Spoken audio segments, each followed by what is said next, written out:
What if the place you're looking for a breakthrough is exactly the opposite of where you think it is? Hey guys, welcome back to another episode. Randy here, and I want to talk about breakthroughs and kind of some insights that I believe can help you create your next breakthrough. And there's three really important points that we need to talk about. The first one is I think back when I joined the business when I was 20 years old, and my sponsor set it up. He was coming to my house. I was doing a home meeting. I had 17 people who promised to be there, 17 commitments, right? Not the people who hung up on me, the people who told me I was stupid or ridiculed me or said no, they couldn't come or wouldn't come. I mean, there's 17 who said they were going to be there. And you probably heard this story at some public event somewhere where I spoke. Um, it was a secret meeting and nobody showed up.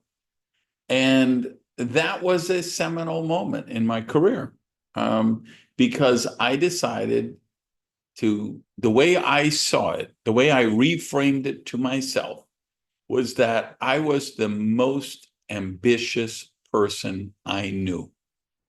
And that was the rock where I was going to build my church, plant my flag, take my last stand. Um, and I think the insight there for breakthrough is that I think the most breakthroughs come from failure, not success. I think what happens when you have a continuous diet of success, you're having these incremental victories and you have incremental progress. But when you face a failure, when something blows up on you, it causes you to really go introspective, to really reevaluate your process, your beliefs, your behaviors, and make the kind of big changes that create large breakthroughs. So I always, and I could give you 1,000 stories to illustrate that point. I really do believe the best breakthroughs, they come from failure, not success. So remember that the next time you have a failure.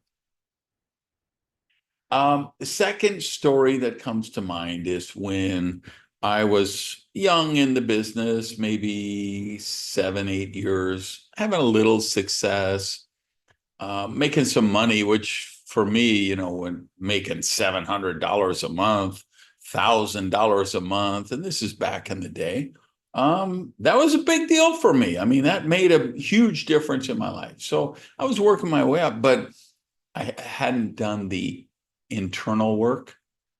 So I still had all these limiting beliefs. I still lived in victimhood. And I remember I got invited to go to California to do a training about this new system that I had developed we had the first rank in that company was supervisor. So I'd created a all-day training, called it supervisor school. And the idea is, how can I get my new people to supervisor as quickly as possible? Well, it was a great idea. It worked great. People from other lines started coming to it, asking if they could go. And then people were asking me, could I go fly somewhere and they could bring me and do it. And so one of the top leaders, I think with the number 3 income earner in the world at that time, they invited me, would I come out and share this training with their group out in California? So I was so honored and I jumped at the chance, and we got there and they took me out to this, nice restaurant for a nice dinner the evening before. And I regaled them, the husband and the wife, with my victim stories, which is where I was at that point in my consciousness. So they're like, how are things going? Oh my God, last month, I had this guy and I signed him up, and, on the 29th, and his credit card got declined and we didn't know it before the end of the month. And so his order didn't go in. And so he didn't qualify at, supervisor. And he was one of the 4 supervisors I needed for XYZ rank. And so I lost, $1,000 on my bonus check. And this lazy person did that, and this horrible thing in the economy did this, and the weather did that, and the president did this, and blah, blah, blah, the whole dinner, because that's where my consciousness was at. And his name was Spence, short for Spencer Pock. That's his name. Wonderful, delightful guy.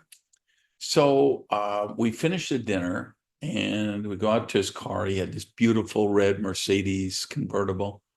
And I'm getting in on one side and he's on the driver's side. And he says, Randy, have you given any thought to what you might be doing to manifest all of these bad things that happen to you? I was apoplectic. I'm like, didn't this SOB hear a word that I just said? I just spent an hour and a half telling him all the trauma and drama in my life, on what an innocent victim I am. And he could ask me that question. What the hell is the matter with this guy?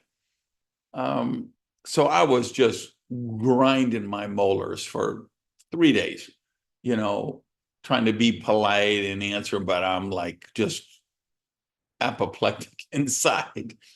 And so for 3 days, I'm grinding my molars, and it makes me ask the question, okay, I had all these negative, dysfunctional relationships in a row. I've had all these health challenges in a row. I've had all these business failures. I had all this trauma and drama. Is there one person who was always at the scene of the crime? And of course, I didn't like that answer I got, but that was the question I needed to ask.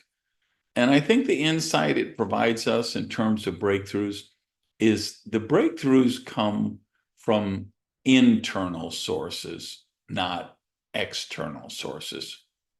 Right. So I wanted to blame my sponsor and the comp plan and the economy and the president and the weather and the construction on the highway and, whatever, for everything that wasn't working in my life. But the real work I needed to do was internal work. I had to work on me. So that was a huge breakthrough. It was a huge gift that Spence provided me with that. And the last insight I would tell you is this: you can't get a new breakthrough with your old beliefs. If you come into this business and, well, you got to have money to make money, you got to get in at the top, you got to know people. If you have limiting beliefs, you're not going to get any breakthroughs with those. If you come in, people tell me all the time, new people, right? They're like, well, I don't know that many people, Randy. Seriously. Wow. I see you got 811 friends on Instagram and 573 on Facebook. Can I see your contact list on your? Wow. You have 292 contacts on your iPhone. And you don't know many people? The average wedding has 250 people on each side. 500 is the average. The average funeral has about 250 people. These are statistics. I'm, not making these up. So if you could turn out 250 people when you're dead, don't you think you could get a few while you're alive to maybe watch a video or look at a Facebook Live or something? So, but if you have the belief, I don't know that many people, you can't have a breakthrough because you're buying into the limiting belief instead of buying into your potential.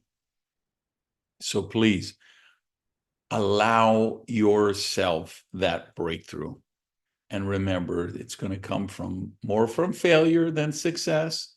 It's going to be internal work, not external work. And you can't get a new breakthrough from an old belief. All right. I would strongly suggest you share this with the people on your team, and even sideline people that you like and know and love and think that might be helpful to them. If you're watching on YouTube, please get down in the comments and say hello, and like and share this with your tribe, and have an amazing week. And I'll talk to you next time. Peace.